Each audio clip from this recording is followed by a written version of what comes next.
ራስን መውደድ እቺ ግዴታ ነው። ሳይኮሎጂስት አዳምጣት እስቲ። በጣም ነው የምወዳት ቃልዬ ትባላለች እና ራስን ስለመውደድ ነው የምታወራው። እና እኔ አሁን ላይ በደንብ የሰራልኝ ነገር ጤናማ ያደረገኝ ነገር ቢኖር ራስን መውደድ የሚባለው ብሂል ነው። ስቲል በደንብ ፕራክቲስ አድርጌ አልጨረስኩትም፣ ግን ኤክሰርሳይዝ እያደረግኩት ያለሁት ነገር ነው። እና ራስን መውደድና ራስ ወዳድነት እንደሚለያይ ታወራለች። ራስ ወዳድ የሚለው ነገር ያው በጣም በኔጌቲቭ የሚገለጸው ነገር ሰልፊሽ የምንለው ነገር ነው። ሁለቱ በጣም የተለያየ ነገር ነው። ቃሉ ይመሳሰል ይቀራረብ እንጂ ግን ኮንሰፕቹዋሊ በጣም የተለያየ ነገር ነው። ራስ ወዳድነት የሚባለው ነገር የራሳችሁን ፍላጎት ለማሳካት ስትሉ በሰው ፍላጎት ላይ ስትረማመዱ፣ ሰልፊሽ ማለት እሱ ነው። እናንተ ለማግኘት ስትሉ ሌሎችን ስታሳጡ፣ ለራሳችሁ ብላችሁ የሌሎችን ጥቅም ኦር የሌሎችን እድል፣ ሌሎችን አንዳንዴ በጣም ክፉ ጨካኝ አረመኔም እየሆናችሁ ስትሄዱ ግን የራሳችሁን ፍላጎት ለማሳካት ስትሉ ሲሆን ያ ራስ ወዳድነት ሰልፊሽ የምንለው ነገር ነው። ራስን መውደድ ማለት ግን ከሌሎች ምንም አለመጠበቅ እና ከሌሎች የምትጠብቁትን ነገር ሌሎች እንዲያደርጉላችሁ የምትመኙትን ነገር ለራሳችሁ ማድረግ ማለት ነው። ያን ነው ራስን መውደድ የሚባለው ነገር። ላይክ በጣም ለምታከብሩት፣ ለምትወዱት ወይም ለምታፈቅሩት ትልቅ ቦታ ለምትሰጡት ሰው የምታደርጉለትን ነገር ለራሳችሁ ማድረግ አይ ዲዘርቭ ማለት ሳምታ ይሄ ሰልፍ ላቭ፣ ሰልፍ ሪስፔክት፣ ሰልፍ ኮምፓሽን፣ ሰልፍ ሬዚሊየንስ፣ በጣም ሰልፍ ስቲም፣ ሰልፍ ኮንፊደንስ ይሆን እነዚህ በጣም የተያያዙ ነገሮች ናቸው። እነዚህን ሰንሰለት የሚያያይዘው እነዚህ ነገሮች በደንብ እንዲኖራችሁ ከሚያደርግላችሁ ነገሮች ውስጥ ትልቁ ሰልፍ ላቭ የሚባለው ራስን መውደድ የሚባለው ነገር ነው። ራስን መውደድ ብዙ ጊዜ ኤክሰርሳይዝ ያደረግነው ነገር አይደለም። ለምታደርጉ ሰዎች አም ሃፒ ፎር ዩ ጋይስ። ግን ዩዥሊ ከሰዎች ነው የምንጠብቀው። መወደድን ከሰዎች ነው የምንጠብቀው። መከበርን ከሰዎች ነው የምንጠብቀው። መደነቅም ከሰዎች ነው የምንጠብቀው። ብዙ ነገሮችን ከሰዎች ነው የምንጠብቀው።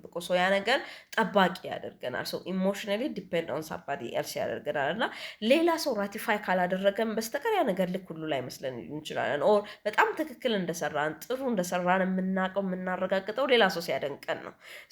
ዩዥሊ ከራሴ ጋር ያለኝ ክርክር ምንድነው? ማይ ፊሊንግ ማተርስ እኮ ሩት እላታለሁ ለራሴ የምነግረው ነገር የኔ ፊሊንግ ማተር፣ እኔ የምለው ነገር ትክክል ነው። እኔ ያንን ነገር ወድጄው ትክክል ነው ብዬ ካደረግኩኝ ሌላ ሰው እስኪያጸድቅልኝ ድረስ እስኪያረጋግጥልኝ ድረስ መጠበቅ የለብኝም። የሌላ ሰው ሙገሳና ውደሳ አይደለም የነገርየውን ትክክለኛነት የሚያረጋግጠው። እኔ ግን ምን አስቤ ከምን አንጻር እንዴት ለምን አደረግኩት የሚለው ማተር ያደርጋል እላለሁ። ሰልፍ ላቭ የምንለው ነገር ስፔሻሊ ሪሌሽንሽፕ ውስጥ ስትገቡ፣ ስፔሻሊ ደግሞ አንክሸስ ከሆናችሁ፣ አንክሸስ መሆን ማለት ይሄ በጣም እንደ ሴት ላውራው እና ከባላችሁ ከፍቅረኛችሁ በጣም ፍቅርን የምትመኙ፣ በጣም ፍቅርን የምትናፍቁ፣ ፍቅርን እንዲገለጽላችሁ የምትፈልጉ፣ ፍቅር እንዲገልጽላችሁ ኦር ፍቅሩን እንዲያሳያችሁ በቃ ላይክ የምትቀነጣጠሱ ማለት ነው። በቃ የምትሞቱለት ላይክ ኤኒቲንግ አርጋችሁ፣ ግን ኢን ሪዋርድ ያንን የምታደርጉት በዛ በምትኩ ፍቅርን እንዲገልጽላችሁ፣ ፍቅሩን እንዲያሳያችሁ። ይሄ በጣም የፍቅር ሀብተኞች፣ የፍቅር ጥማተኞች የሆናችሁ ሰዎች ይሄ አንክሸስ ይባላል። ይሄ እንግዲህ በብዙ ምክንያቶች ሊመጡ ይችላሉ።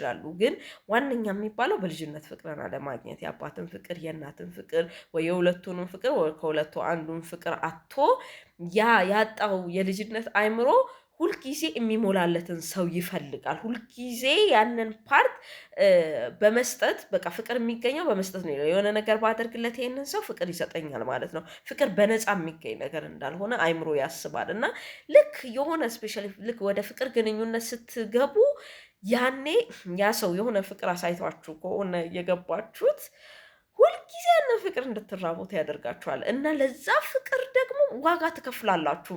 ያ ሰው ምናልባት ፍቅር ላይሆን ራሱ ይችላል። ከእናንተ ጋር ያስደረጋችሁ ከእናንተ ጋር እንዲሆን ያደረገው ብዙ ምክንያቶች ሊኖሩት ይችላሉ። ሜቢ ሴክስ ፈልጎ ሊሆን ይችላል።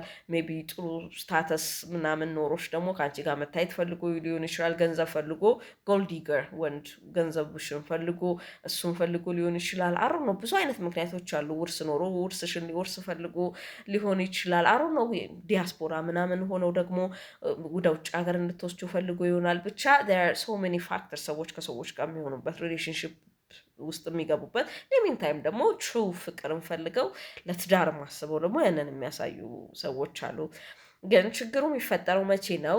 አንክሸስ ሰው ይህንን ነገር በሚያይበት ጊዜ ያንን ነገር ኦልሬዲ ያንን የተራበውን የፍቅር ያገኘ ስለሚመስለው ያኔ ምን ብላይንድ ይሆናል። ባይተው ብላይንድ ፍቅር የሚባለው ይሄኛው ፍቅር ነው። ኦኬ ምንም የሚያስደርጋችሁ ማለት ነው። የሚያስደርጋችሁ እናንተ ፍቅር መስዋዕትነት እያስከፈላችሁ ሊመስላችሁ ይችላል፣ ግን ፍቅር አይደለም እያስከፈላችሁ ያለው፣ ያ ቻውማ ነው።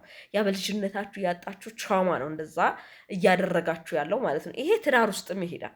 ትዳር ውስጥም ከገባችሁ በኋላ ስቲል ያንን ነገር የማታገኙ ከሆነ በተለይ ሌላም ጊዜ ይህንን ብየዋለሁ። በተለይ ደግሞ ወንዱ በአብዛኛው አቮይደንት ሊሆን ይችላል። ለምን ይሄ ወንድ ልጅ አላል ቆፍጠን በል ኮስተር በል እንደዚህ በል ምናምን ተብሎ ስለሆነ ወንድ ልጅ የሚያድገው ስሜቱን መግለጽ ይሄ በጣም ምንድነው አልጫ አሁን ከአይነት ሴንስ ተሰጥቶት ነው ያደገው። በጣም ኢቭን ሚዲያ ላይ እናያቸው የለም ወጥተው በቃ ማማ ማለት ለእኔ ምናምን ብለው ሲያለቅሱ ነው ምናምን ይባላል። በጣም ይሄ እንደወረደ አይነት ተደርጎ ነው የሚታሰበው። እና ወንድ ልጅ ማለት ቆፍጠን ያለ ኮስተር ያለ ምናምን በቃ ጀንትል ምናምን ተደርጎ ነው። ጀንትል ራሱ ሚኒንጉ ላይክ የተለየ ነበር፣ ግን የሚሰጠው ነገር ይሄ ነው። በቃ እንትኑ ይባላል ምንድን ነው ኩራቱ። በቃ እኮ ይሄ አለው ራሱ የሚሰጠው እንደዛ ዝብንን ያለ ምናምን ዘፈኖች ራሱ አሏቸው እንደዛ የሚዘፈንላቸው እና እነሱም ትራውማቸው ነው። ባይዘው ያ ቻይልድሁድ ትራውማ በእንደዛ ኮንስትራክት ተደርገው ስለሚያድጉ አሁን ሴቷ መታ ፍቅር ፈልጋለሁ ስትለው ቤት በኩል ይሰጣታል።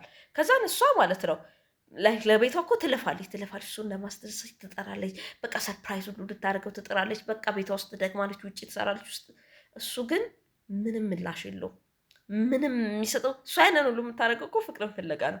እሱ ግን ምንም ሪስፖንድ አያደርግም፣ ምንም ሪያክት አያደርግም። በቃ ሴግራንት ነው የሚወስደው እና ኖርማል ላይፍ ነው የሚቀጥለው። ሶ ዳት ታይም ኤግዞስተድ ትሆናለች፣ በቃ ትደክማለች፣ ይደብራታል፣ ያስጠላታል። ጭራሽ እዛ ላይ ተጨምሮ ደግሞ ለምሳሌ አኩራፊ ከሆነ ኦር ኤኒ አቢዩዘር ከሆነ ኦር በዝምታ የሚቀጣት ኦር ምናምን ከሆነ ደግሞ እንደዚህ ህይወት ለምን እየለፋው ነው? ምንድን ነው የሚያደክም? ምንድን ነው የምሰራው? ምንድን ነው ጥቅሙ?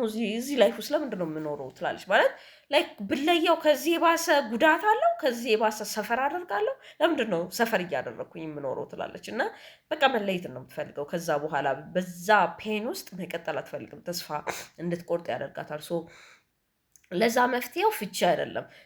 እሱ ፍቅር እንዲሰጥሽ ማድረግ አይደለም መፍትሄው። ያንን ሶልቭ የምታደርጊበት ትልቁ መንገድ ለራስሽ ፍቅር መስጠት ነው። ዳት ኢዝ ዘ ቤስት ሜካኒዝም። ራስሽን እንደምትወጂ ለራስሽ መግለጽ፣ ራስሽን እንደምታደንቂያት፣ ራስሽን እንደምታከብሪያት።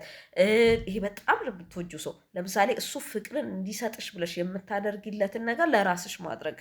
በስት የምትይውን ነገር ሁሉ ለራስሽ ስታደርጊ፣ ለራስሽ ስትገልጭለት አንደኛ ጠባቂነትሽን ይቀንሰዋል። ቀስ እያለ አይምሮሽ እያመነሽ ይመጣል። መጀመሪያ ላይ ስትዩ አያምንሽም፣ ምክንያቱም ብለሽው አታውቂም እና ምንም ሴንስ አያደርገውም። ይሄን ነገር ውስጥሽ ሴንስ አያደርገውም። ግን እየደጋገምሽ ስትሄጂ ከሱ እንዳትጠብቂ ያደርግሻል። ከሱ አደረስ ፍቅሩን ገለጸ አልገለጸ፣ ፍቅሩን አሳየሽ አላሳይሽ ማረር አያደርግሽም። ላይክ ቢያደርግ ዛሬስ ኦኬ ደስ ሊልሽ ይችላል፣ ግን ሲቀር ግን ቅር አይለሽም። ጉድ ፓርት አንቺ ስትሰጪ ፍቅርን ለራሴ ስትሰጪ ብትሽ እኔ ብዙም ለራሴ አድርጌ አላውቅም፣ ግን ይሄ አበባ ገዝቼ ለራሴ ብሰጥ፣ ራስሽን አውጥተሽ ብትጋብዢ፣ ላይክ ማኪያቶ ወተሽ ብትጋብዢ፣ አሮን ነው ብር ቢኖርሽ እና ለምትወጂው ሰው ለማድረግ የምታስቢውን ነገር ለማድረግ ብትሞክሪ በጣም ሶልቭ ያደርግልሻል። አይስወር ይሄን እኔ ሰርቶልኛል። በደንብ ነው እየሰራልኝ እና ኢሞሽናል ዲፔንደንስ ሌላው ሰው ላይ ኢሞሽናል ዲፔንድ የምትሆኝውን ኢቨን በቃ ቤተሰብ ፍቅር አልሰጠኝም ሰዎች እንዲያላሉኝ ምናምን ብሎ አይምሮሽ ኮምፕሌን የሚያደርገውን ትራውማሽ ራሱ ሂል እያደረግሽበት ነው የምትሄጂው። ሰልፍ ሪስፔክት እና ሰልፊሽነት ይለያያል። ሰልፊሽነትን እግዚአብሔር አይወደውም። እግዚአብሔር ምን ይወዳል? እንደውም ለሰው እንድንሰጥ ከኛ ቆርሰን እኩል አይደለም። እንደውም ዓለም የምታስተምረን እኩል ነው። ይሄ ምንድን ነው? ጊቭ ኤንድ ቴክ ነው። ኖ እግዚአብሔር ግን መስጠትን ብቻ ነው የሚነግረን። ግን እኔ ሜን ታይም ቃልዬ የምትለው ምንድን ነው? ወንድምህን እንደ ራስ ውደድ ይላል። እንደ ራስ ማለት መጀመሪያ ራሳችንን መውደድ አለብን፣ ራሳችንን ማክበር አለብን። ያንን ደግሞ አይምሯችን ፊል እንዲያደርገው እኛው ራሳችንን እንደምንወድ የሚመስለ መንገድ የተለየ ነው አይምሯችን ከሚፈልገው። አይምሯችን ማለት የቱ ነው? ሎጂክ እና ኢሞሽናል ፓርታችን የሚፈልገው ነገር ማለት ነው። ኢሞሽናል የሚፈልገው የቱ ነው? ይሄ ፍቅሩን ሲገለጽለት መስማት። ሰው እንደዚህ ራስሽን በቪዲዮ በመስታወት ኦር ምናምን አድርገሽ ፍቅርሽን ስትገልጭለት ያኔ እያመነሽ